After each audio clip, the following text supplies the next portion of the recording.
Gracias, presidente.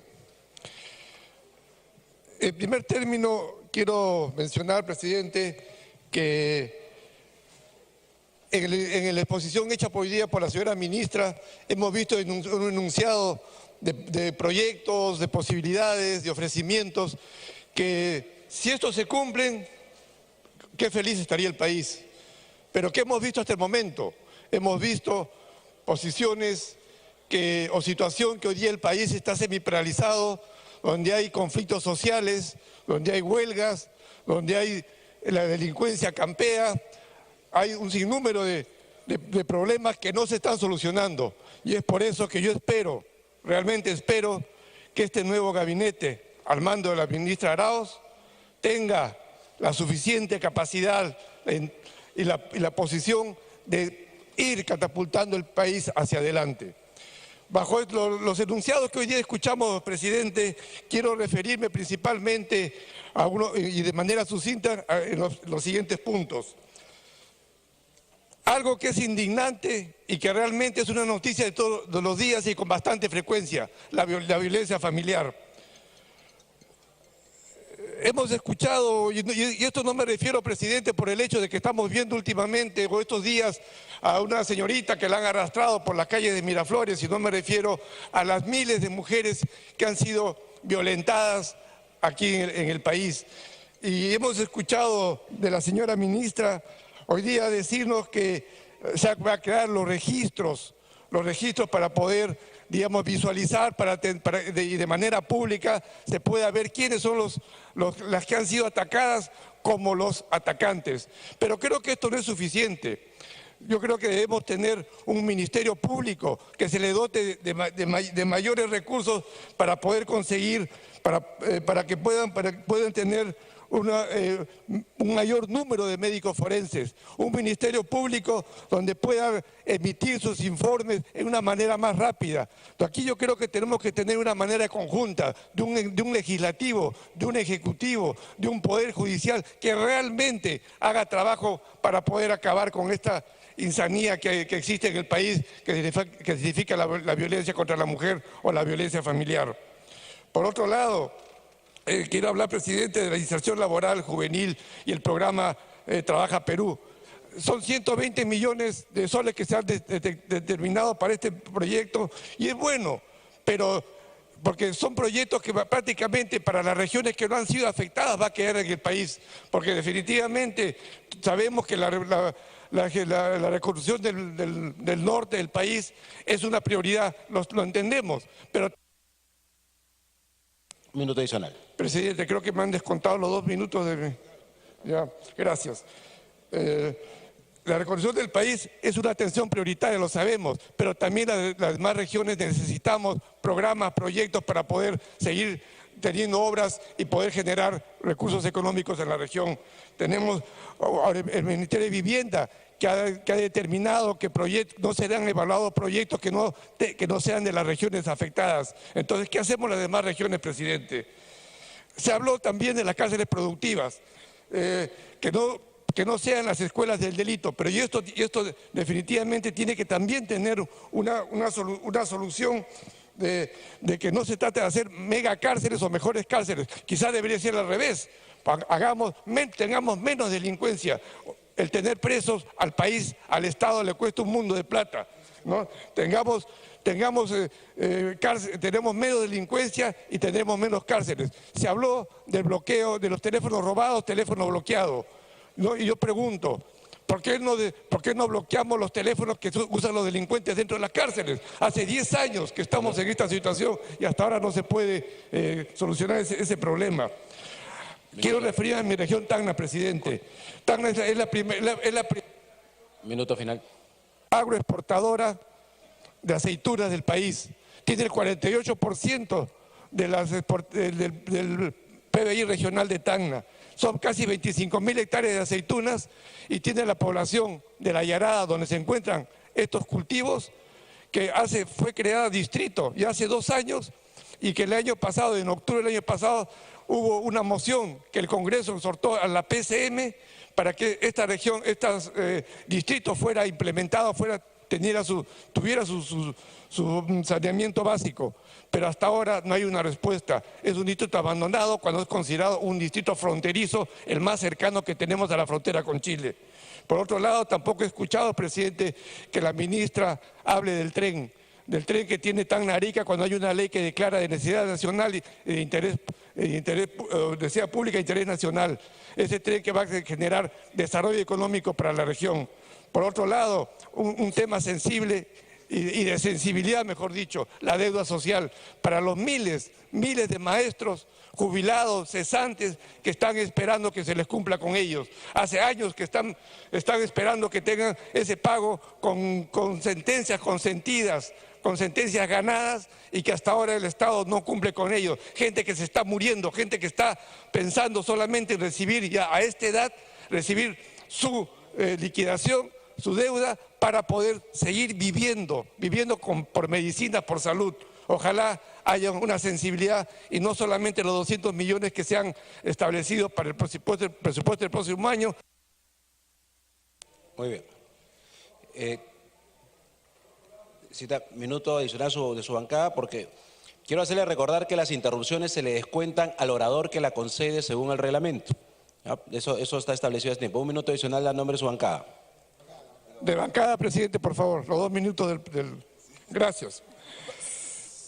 Finalmente me quiero referir a Sofratacna, presidente, y la señora ministra Arauz conoce el sistema y lo conoce bien. Desde muchos años sabe de este sistema. Y hoy día tenemos una necesidad de que los sistemas de zona, la ley de zona franca y la ley de las zonas económicas de desarrollo sea considerada parte de las políticas públicas y de las políticas sectoriales del gobierno, ¿no? Entonces, porque definitivamente eso no ha sucedido en los 25 años de vida de estos sistemas, presidente, y es por eso que por su intermedio pedimos principalmente a la ministra que conoce el sistema, al señor ministro de Mincetur, el ministro de Economía la ministra de Economía y Finanzas y el ministro de la Producción, entes comprometidos con este sistema que definitivamente trae desarrollo y genera recursos para no solamente la región de Tacna, sino las regiones fronterizas y olvidadas del país, ¿no?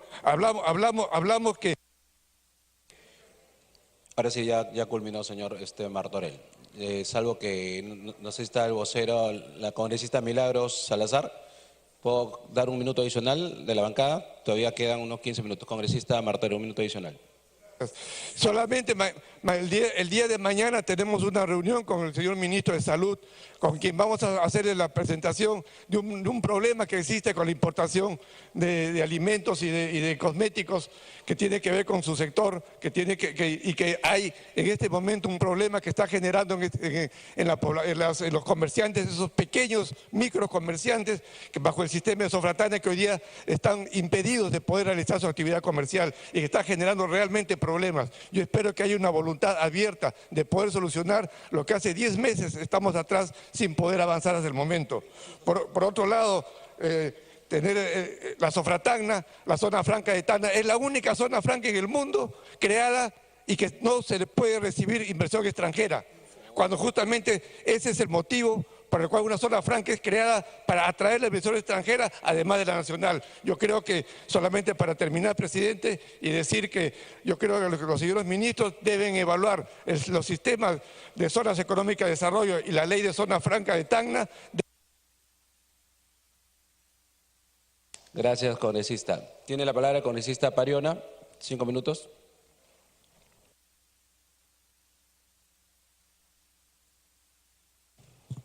Gracias, presidente.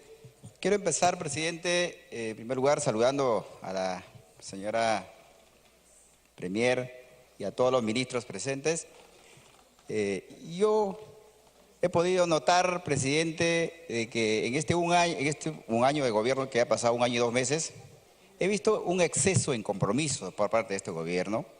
He visto incluso, no solamente mi persona, sino hasta la población, señalar de que el gobierno pues siempre ha mostrado el equipo de lujo, y estas cosas crean una expectativa en la población. No sé, ahora nuestra presidenta del Consejo de Ministros, no sé cómo lo llamará, por ejemplo, al nuevo equipo, ¿no?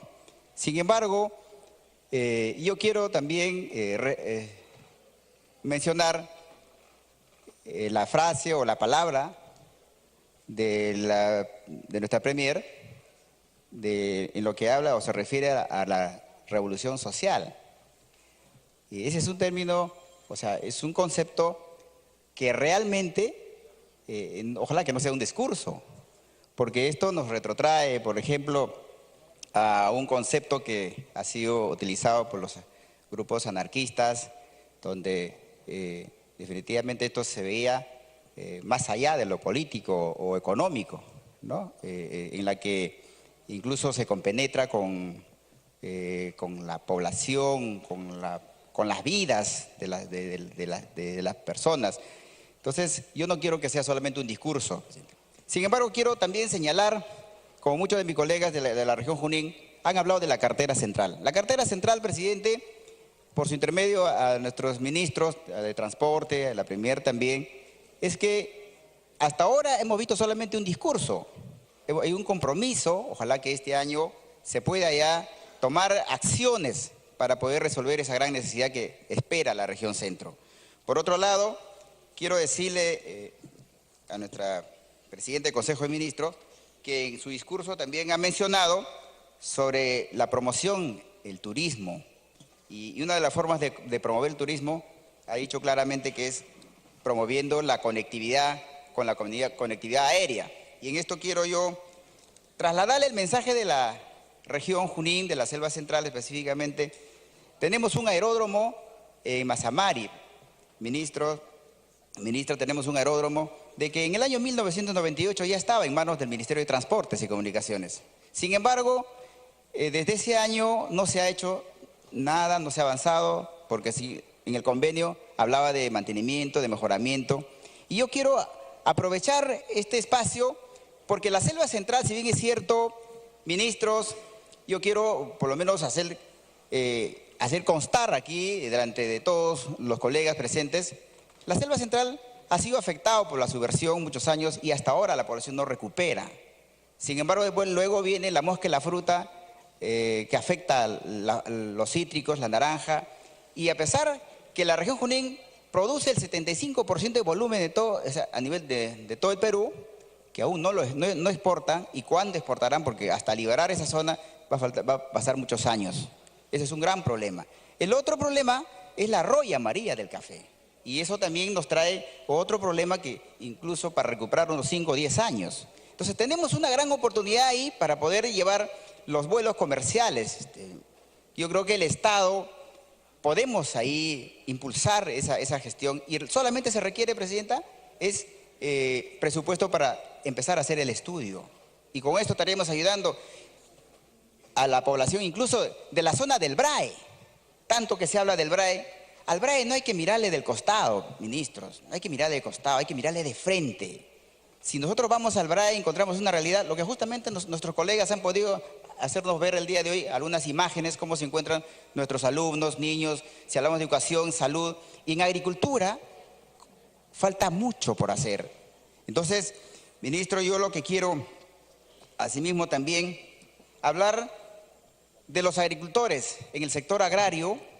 Hay una deuda pendiente, o se puede decir un compromiso. El año 2013 se ha firmado una resolución por parte del Ministerio de Agricultura para ayudarles con la compra de la deuda, con la renovación de cafetales, y no se ha cumplido hasta ahora. Se ha avanzado con un 50%, aún falta cumplir. Presidente, también quiero decirles, en educación tenemos un problema serio. Las universidades que tenemos en la región Junín, que está en implementación ahora, tenemos a la Universidad Juan Santos Atahualpa.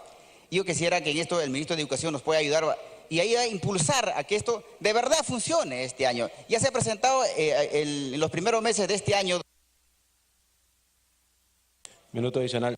Se ha presentado el proyecto de licenciamiento y hasta ahora no se puede, aún todavía la SUNEDO no ha ido a hacer las verificaciones. La Universidad Alto Andina de Tarma hoy día se ha presentado el proyecto de licenciamiento y así como también quisiera señalar en Betania y Pollén, en el distrito de Riotamo, en Satipo, tenemos 2 obras inconclusas, paralizadas por culpa de una empresa que estafó a la comunidad nativa.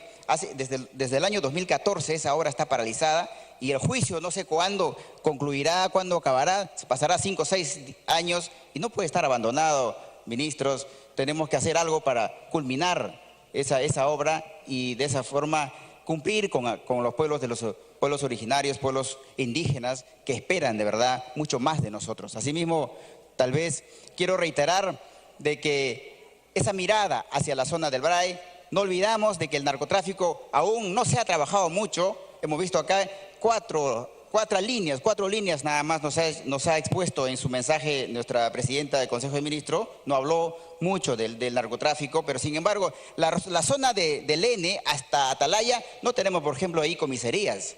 Hay que ser claro de que allá el tema de seguridad hay que mejorar. El narcotráfico, la droga sale por N, Río Tambo, y así se va hasta Atalaya. Por ahí está saliendo las drogas. Entonces eso creo que hay que mejorar. Muchas gracias, presidente.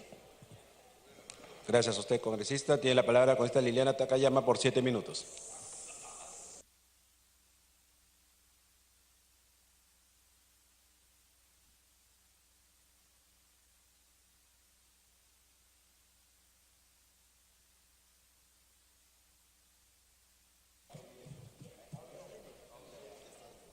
Gracias, señor presidente. Saludar a la señora presidenta del Consejo de Ministros y a los ministros presentes.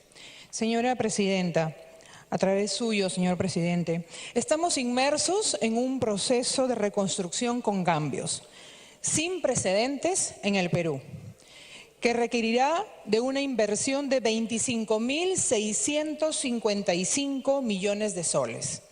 Debe saber que el Plan Integral de Reconstrucción ha recibido muchas críticas por la forma en que se ha elaborado, pues muchas obras urgentes han quedado relegadas, dando preferencia a obras de prevención en lugar de ejecutar proyectos que signifiquen una solución integral y definitiva de los problemas que surgen ante los fenómenos de la naturaleza, como el reciente fenómeno del Niño Costero. Las autoridades de los gobiernos subnacionales, representantes de los agricultores, decanos de los colegios profesionales y representantes de la sociedad civil, entre otros, han levantado su voz de protesta ante la exclusión y falta de coordinación para brindar aportes que faciliten el proceso de reconstrucción de cada región. Ahora bien, ¿qué hacer con el flagelo de la corrupción que ahora busca inmiscuirse en el proceso de reconstrucción con cambios? Basta citar lo que sucedió en Piura, en donde se han anulado 4 procesos de adjudicación de proyectos y obras enmarcadas dentro del proceso de reconstrucción. De otro lado, se ha dado a la Contraloría General de la República la labor de realizar el control simultáneo y concurrente. Me pregunto si esto bastará, teniendo en consideración que es de público conocimiento que dicha institución no cuenta con el presupuesto suficiente para realizar su labor de fiscalización y control, como lo hizo saber el Contralor en la comisión. En ese sentido, quisiera preguntar, señor presidente, ¿qué medidas dispondrá el Ejecutivo para salvaguardar el uso correcto del dinero de todos los peruanos? Pues son miles de millones de soles los que están en juego en este proceso, dinero de los peruanos que celosamente todos debemos de cuidar. El Perú espera una verdadera reconstrucción con rostro humano, no una recorrupción. Señor presidente, por su intermedio también quiero dirigirme esta noche al ministro del Interior, Carlos Basombrío. Señor ministro, según el informe técnico del INEI sobre seguridad ciudadana, nos plantea una gran preocupación. Los datos estadísticos demuestran que la actual gestión del sector del interior, en lo que va de su gestión, no es productiva, ya que, como indica el INEI, la inseguridad ciudadana se incrementa cada vez más. Inclusive el mismo estudio nos indica que la percepción que tienen los peruanos respecto a la inseguridad es casi total. Hoy en día nos causa temor salir a las calles debido al riesgo latente que corremos al ser asaltados o afectados por algún hecho delictivo. La política pública de este gobierno respecto a la seguridad ciudadana cada día, lamentablemente, va de mal en peor. ¿Cómo es posible, señor presidente, que si no tenemos suficientes policías para cuidar la ciudad, se destinen policías para brindar resguardo a una empresa privada? Esto está ocurriendo en mi región, Lambayeque. Los policías están brindando resguardo al ingenio azucarero de la empresa agroindustrial Tumán, debilitando los pocos recursos del Estado para enfrentar y solucionar el gran problema de la seguridad ciudadana. El gobierno, al haber decretado el estado de emergencia en Tumán desde el mes de junio, exactamente el día 12, y haberlo prorrogado nuevamente el 10 de octubre pasado, lo convierte en contraproducente con el servicio prioritario que la policía debe brindar a la ciudadanía. Porque mientras por un lado la policía cuida los intereses de una empresa privada, por otro lado deja desguarnecida a la población regional y nacional. Por ello, por su intermedio, señor presidente, le pregunto al señor ministro del Interior, ¿qué criterio técnico y de estrategia justifica que se haya decretado el estado de emergencia en una población con un bajo índice de delincuencia común, nada comparado como otros distritos como por ejemplo el del Callao? ¿Hasta cuándo va a continuar ello? Por otro lado, señor ministro del Interior, a través suyo, presidente, ¿cuánto está invirtiendo el Estado en mantener dicho estado de emergencia? Por eso es necesario que se realice un examen especial de auditoría y control concurrente al estado de emergencia en el distrito de Tumán. Esto con la finalidad de conocer los recursos públicos que se están utilizando para mantener dicho estado de excepción, conocer el gasto presupuestal que se utiliza diariamente para movilizar permanentemente contingentes policiales en dicho distrito. El incremento delincuencial en mi región y en todo el país es precisamente a la falta de personal y logística policial, porque cuando los ciudadanos agraviados por actos delincuenciales recurren a las comisarías a pedir auxilio, lamentablemente siempre escuchamos lo mismo: no hay combustible para los patrulleros. El estado de emergencia en el distrito de Tumán, señor presidente, debe terminar. Y señor presidente, a través suyo, a la señora Premier, le hemos escuchado mencionar de una gran propuesta y solución del gobierno, y que cito textualmente: impulsarán el ya creado registro de agresores de familia para que empiece a funcionar, en el que estarán registrados de manera pública todos los denunciados, procesados y condenados por delitos de feminicidio y violencia familiar. Quiero informarle, señora Premier, a través de su presidencia, que lo que usted presenta como una gran propuesta y solución para la violencia contra la mujer es totalmente equivocado, toda vez que no existe el marco jurídico para ello. El artículo 42 de la ley 30364, que regula el registro que usted menciona, únicamente prevé el registro único de víctimas agresores, pero que no tiene carácter ni público ni gratuito para los ciudadanos. Es solo un registro privado entre instituciones estatales, tales como el Poder Judicial, el Ministerio Público, el Ministerio de la Mujer y la Policía Nacional. Este carácter reservado lo hace inútil para el fin que se persigue, que consiste en que toda mujer pueda saber si tiene una relación con un hombre condenado por violencia contra una mujer. El reglamento de esta ley, que es el Decreto Supremo 009 del 2016, establece textualmente en su artículo 115 que la información es reservada y confidencial. Y efectivamente tiene que ser así, porque incluye no solo a condenados, sino también a denunciados o procesados. Por ello, toda publicación en un registro de una persona sin condena firme afectaría su derecho constitucional a la presunción de inocencia. Minuto adicional. Tampoco podría cambiar el reglamento para convertirlo en registro público, ya que por principio constitucional una norma reglamentaria no puede ir más allá de lo dispuesto en la ley. Y en la ley no está previsto que dicho registro sea público, y tampoco podría serlo por su naturaleza, ya que abarca también a personas sin condena. Y es más, el Tribunal Constitucional ha sido claro que para delimitar un derecho constitucional ello debe estar y constar expresamente en una ley. Es por estas razones, señora ministra, a través de la presidencia, le adelanto que nuestro grupo parlamentario Fuerza Popular está presentando un proyecto de ley para crear un verdadero registro público y gratuito de agresores condenados por violencia contra la mujer, para que de esta forma tutelemos la integridad física y psicológica de todas las mujeres peruanas. Gracias, señor presidente. Gracias. Tiene la palabra el congresista Gino Costa por 7 minutos. Buenas noches, presidente. Muchas gracias. Saludo a la Premier y a los integrantes de su gabinete. Debo decir que hemos perdido a una colega, esperemos que por un tiempo lo más largo posible, y hemos ganado una Premier con una ministra, primera ministra, no solo con solvencia profesional y técnica, sino también con excelentes condiciones políticas para conducir el gabinete.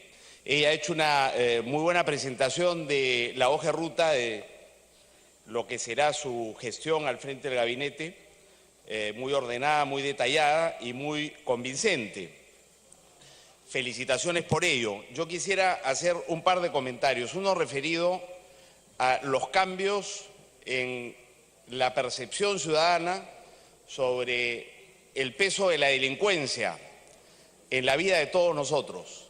Hace 4 años, 3 años, 2 años, incluso hace un año, era el tema más importante en la agenda pública. Y eso ha comenzado a cambiar de manera significativa. Este debate da cuenta de ello. Salvo algunas excepciones como la de la congresista Liliana Takayama, que acaba de hablar y referirse al tema, 2 o 3 más han hablado de este asunto, pero en realidad dejó de ser el tema importantísimo que era hace muy poco tiempo. Incluso el INEI da cuenta de esto. Los últimos meses la corrupción ha pasado a ser un problema más importante que la delincuencia. No sabemos si eso será permanente o no. ¿Cuánto de eso tiene que ver con Lavallato? Probablemente bastante.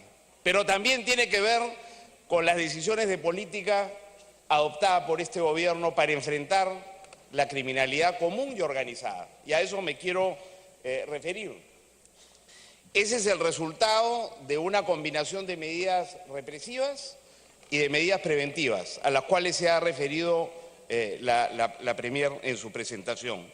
Y en cuanto a lo primero, mencionar la importancia de la apuesta del gobierno, no por el estado de emergencia, no por sacar a los militares a la calle, no por modificar la legislación para endurecerla e incluso llegar a la pena de muerte, sino la apuesta por fortalecer la inteligencia para identificar y desarticular a las organizaciones criminales.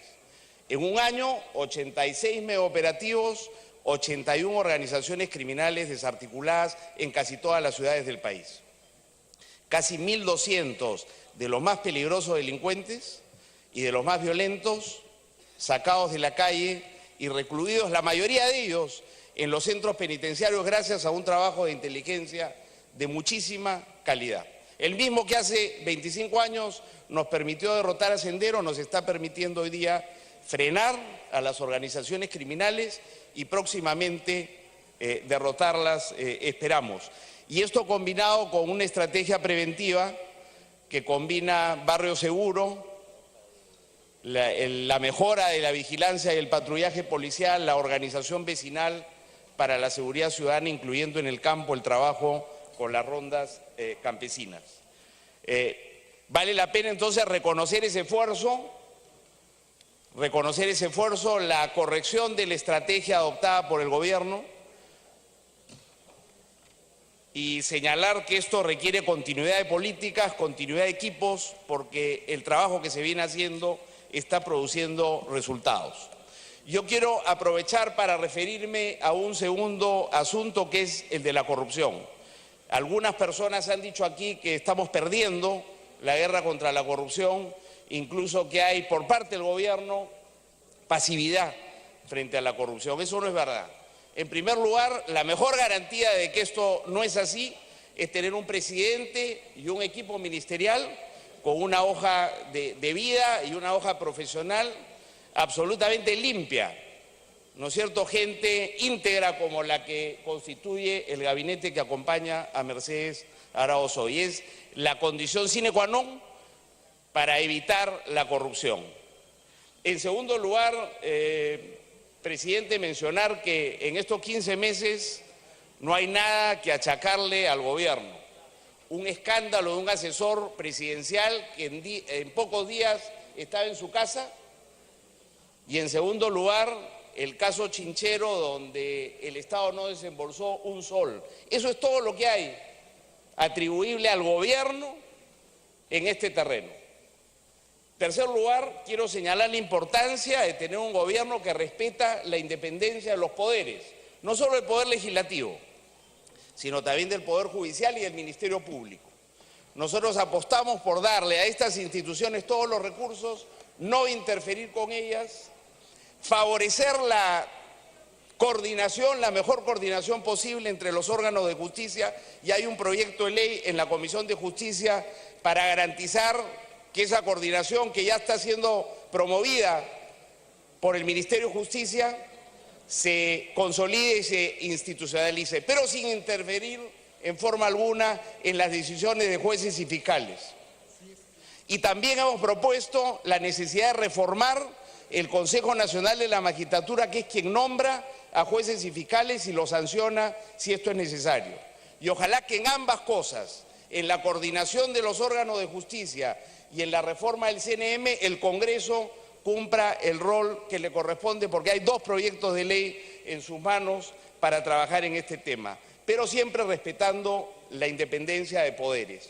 Y por último, presidente, en relación con el caso de corrupción más grande que hemos tenido, que es el caso Lavallato, la respuesta del Ejecutivo ha sido correcta y el Congreso lo acaba de reconocer al presentar un proyecto que estamos discutiendo y hemos aprobado en primera votación para extender la vida del decreto de urgencia 003, que establece un mecanismo para asegurarnos que podremos pagar, ¿no es cierto?, las reparaciones civiles que eventualmente las empresas brasileñas corruptas tengan que pagar.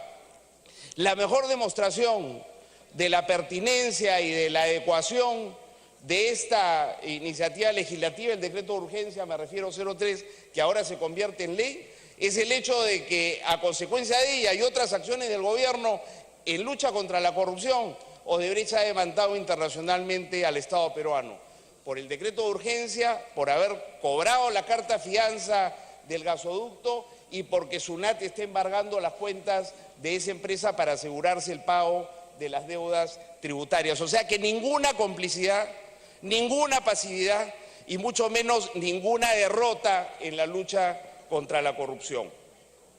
Termino, presidente, saludando el clima de respeto y de concordia con que el Congreso ha recibido a la presidenta del Consejo de Ministros y a todo su gabinete. Yo creo que es una respuesta a los respetos que ha hecho llegar el presidente de la República a través de la Premier a este Congreso el día de hoy. Y también creo que es una respuesta al esfuerzo de la Premier de dialogar con todas las fuerzas políticas antes de llegar al hemiciclo con este mensaje, ¿no es cierto?, de diálogo y de concordia. Y además a la invocación que ha hecho de que somos corresponsables, el Ejecutivo y el Legislativo, en la buena marcha del país. Me parece que ese mensaje ha calado y felicitamos por ello a la Premier y agradecemos también a las fuerzas políticas representadas por el Congreso por el restablecimiento de la confianza entre los poderes. Y hacemos votos, por supuesto, para que este clima se mantenga, ojalá, en las próximas semanas, los próximos meses y, Dios quiera, los próximos años. Por todo lo anterior, presidente, esperamos contar con el más amplio apoyo al pedido de confianza de la congresista y premier Mercedes Arauz. Creemos que un voto de confianza por el gabinete Arauz es un voto de confianza por el Perú y ojalá que se lo podamos dar de la manera más masiva posible. Muchas gracias, presidente. Gracias, congresista Acosta.